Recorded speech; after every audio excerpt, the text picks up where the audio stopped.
Il y avait eu un calcul en fait. Il y avait une telle armada d'avocats du côté de Ford. Le capitalisme est toujours déjà violent. La question de l'exploitation, à la fois du vivant et bien sûr des humains. Je suis très reconnaissante à ceux et celles qui se battent dans les pires conditions, quoi.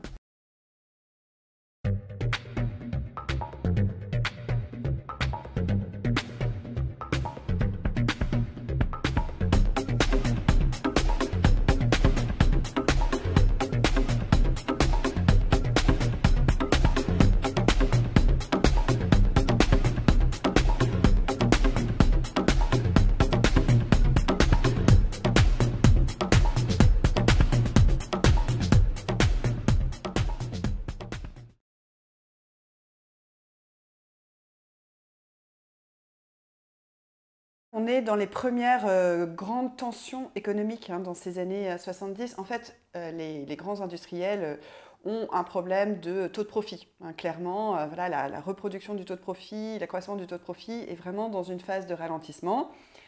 C'est le début de la grande crise économique qu'on connaît. Et donc, il y a une volonté de rattraper cette perte en termes de profit par une sorte d'efficacité dans la production, au point de sacrifier la sécurité, comme on va en reparler. Et donc, il s'agit là de construire voilà, un prototype, un véhicule peu cher, destiné justement à des personnes qui ont peu d'argent, non soit des personnes modestes, des jeunes aussi, beaucoup. Donc, une petite voiture, vraiment avec la protection très très minimale, quoi.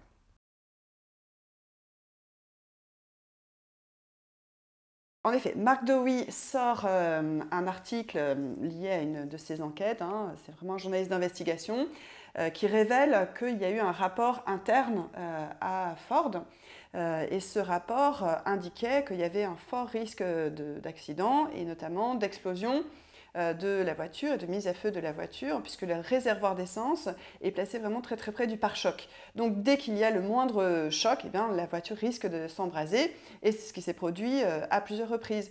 Donc ce que montre Mark Dowie, c'est non seulement qu'il y a ce vice de fabrication, mais qu'il y avait véritablement la conscience de la part du constructeur automobile qu'il y avait ce risque potentiel.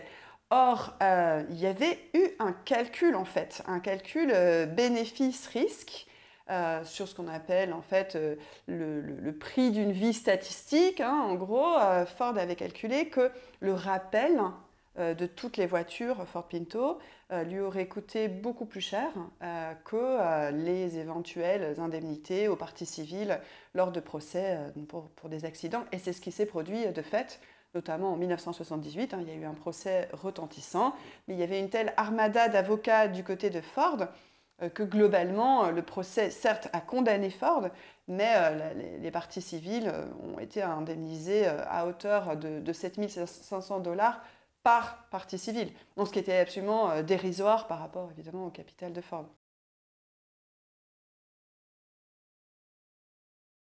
David Fincher s'est directement inspiré de ce scandale de la Ford Pinto avec ce personnage qui est aussi le narrateur, interprété par Edward Norton dans Fight Club. Et donc il a cette petite manie, quand il prend l'avion, de discuter avec le passager ou la passagère à ses côtés et de raconter son travail, puisqu'il est technicien de rappel lui-même dans une entreprise automobile qu'il ne cite pas. Are there a lot of these kinds of accidents? You wouldn't believe. Which car company do you work for? A major one. C'est à la fois très cynique, drôle et savoureux, mais terrible et tragique, puisque en fait, il explique qu'il faut faire une multiplication qui implique différents facteurs, mais notamment voilà, le facteur de risque d'accident. Et voilà, c'est une manière d'estimer le coût du rappel, encore une fois. Et donc il dit, voilà, si le coût du rappel est inférieur à ce qu'on estime être le risque de dommages et intérêts, eh bien il n'y a pas de rappel.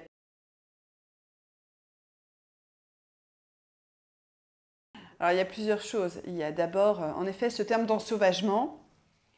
D'une part, ce n'est pas forcément l'essentiel, mais pour ce qui est du titre, j'en avais vraiment assez en effet d'entendre ce mot sans cesse employé pour disqualifier surtout les jeunes des quartiers populaires, des banlieues populaires. Bon, ça s'accompagne, comme on sait, d'un déversoir de racisme qui est vraiment ignoble. Et c'est toujours une manière de trouver des boucs émissaires dans cette société, c'est une manière de nous diviser aussi. Et ensauvagement, c'est un mot particulièrement violent, virulent, raciste, et que j'ai toujours trouvé abominable en fait. Et j'avais lu en effet Aimé Césaire, qui dans son discours sur le colonialisme explique qu'il retourne en fait le stigmate, hein, il explique qu'avec cette barbarie de la colonisation européenne, avec les viols, les violences structurelles, avec les massacres, les tueries, eh bien, il y a un ensauvagement du continent, et ce qu'il entend par là, c'est bien sûr l'ensauvagement de l'Europe coloniale. Et je trouvais que ces termes étaient justement très forts, et d'autant plus fort qu'il vient redonner une véritable origine. Alors lui-même, c'est comme je le disais, un retournement du stigmate contre l'image du bon sauvage telle qu'elle avait pu être utilisée au XVIIIe siècle. Et donc, ce que j'ai trouvé terrible dans la situation, c'est qu'on entende, voilà, en sauvagement, il y avait déjà eu le mot de sauvageon, hein, employé par Jean-Pierre Chevènement, toujours à l'égard des jeunes des quartiers populaires. Et donc, voilà, revenir au terme d'Aimé Césaire pour parler de la violence, mais cette fois de la violence de manière générale du capitalisme, parce qu'évidemment, colonialisme et capitalisme se sont entremêlés depuis longtemps, en fait, hein, depuis les origines même du colonialisme, puisqu'il s'agit de spolier, il s'agit d'une prédation généralisée. Alors ça, c'est pour ce qui est de l'ensauvagement. Je ne pense pas qu'il y ait eu jamais un bon capitalisme, le capitalisme à la papa, voilà, supposément. Et c'est ce que j'essaie d'expliquer aussi dans le livre, parce que le titre d'ensauvagement ne signifie pas que voilà, ça serait un processus récent. C'est pour ça d'ailleurs que j'entremêle la question du colonialisme et la question du capitalisme, parce qu'en fait le capitalisme est toujours déjà violent dans la mesure où ça peut être objectivé, hein, c'est assez... Voilà, c'est assez neutre de le considérer de cette façon. La question de l'exploitation, à la fois du vivant et bien sûr des humains, du travail humain. Donc c'est une violence que je pense véritablement structurelle. Le Seuil me donnait cette carte blanche en fait pour cette nouvelle collection Libelle, d'en parler de manière assez précise.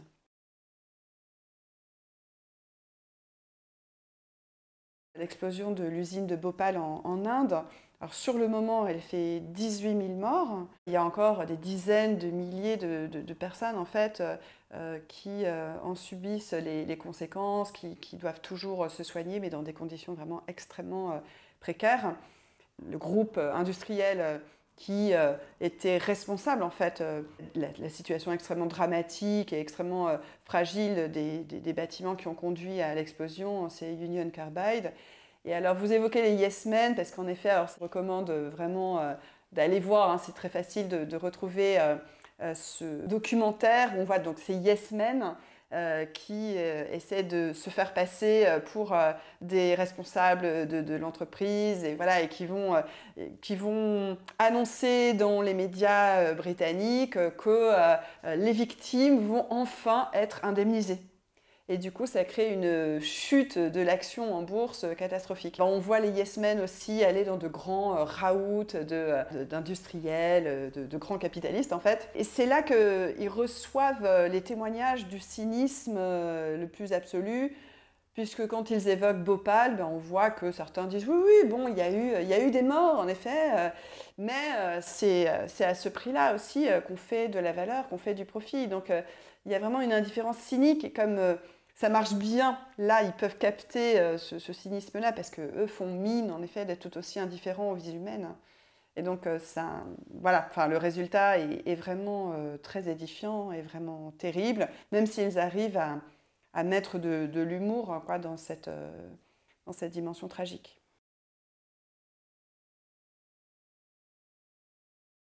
C'est quelqu'un qui n'a pas hésité à dire pendant le soulèvement populaire des Gilets jaunes, avec tout ce mépris craché, je trouve vraiment, c'était toute cette condescendance de classe qui était déversée, il n'a pas hésité à dire qu'il fallait mettre les opposants dans des stades, en fait, il fallait parquer les opposants dans des stades.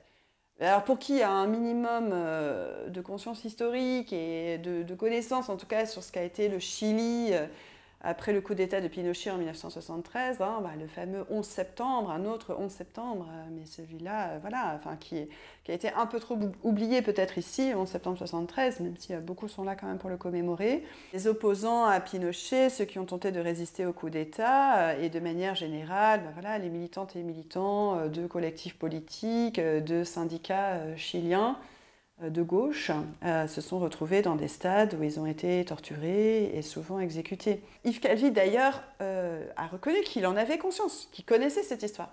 Et donc c'est presque pire, parce que c'est pas de l'ignorance, vraiment en toute connaissance de cause, qu'il a mobilisé cette image. Comme je l'écris au début du livre, ce sont des visages qui me sont revenus, comme ce monsieur Char qui s'est immolé par le feu devant un pôle emploi, parce qu'on lui demandait de rembourser des indemnités supposément trop perçues. Il s'est immolé par le feu. J'ai pensé aussi à cette postière qui s'est suicidée, Paula. C'est vraiment, elle n'en pouvait plus des injonctions de plus en plus terribles qu'à la poste on lui faisait. En fait, on n'a pas besoin d'aller si loin pour voir la violence du quotidien.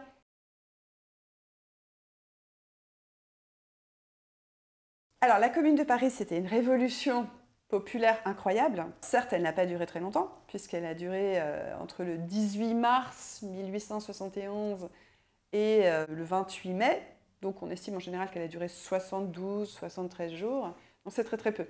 Et donc, dans l'histoire, on se dit souvent, comme ça s'est terminé par un massacre terrible, des hommes, des femmes et même des enfants qui ont participé à cette révolution, on estime souvent que ça a été une défaite, que ça a été un échec, étant donné qu'il y a au moins 10 000 personnes qui sont mortes dans les rues de Paris, peut-être 15 000, peut-être 20 000.